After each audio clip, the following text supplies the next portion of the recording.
ఏంటిదిరా? చెప్పు లేకుండా ఎందుకు వచ్చినావు అక్క?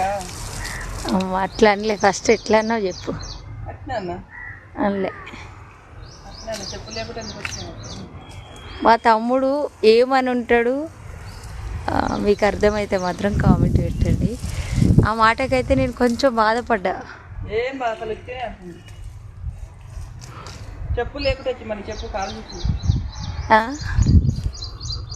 నిజంగానే చెప్పులు లేకుండా నేను వచ్చింది నిజమే, కానీ చెప్పుల గురించి అనలేవాడు. మరి ఎందుకు చెప్పు లేకుండా సగం సగం మాట్లాడినావు. ఇంకెన్ని రోజులు అవుతుందిరా? అక్క చెప్పులు ఇంకా ఇల్లు స్టార్ట్ చేస్తలేరేంది? బిల్లు వల్లేదు. ఇగో మా ఇల్లు అయితే ఆగిపోయింది మరి కట్టడం. మళ్ళీ బిల్లు పడ్డాక స్టార్ట్ అవుతుంది అనమాట. ఇగో మా తమ్ముడు రోజు 2 సార్లు 3 సార్లు కొడతావారా?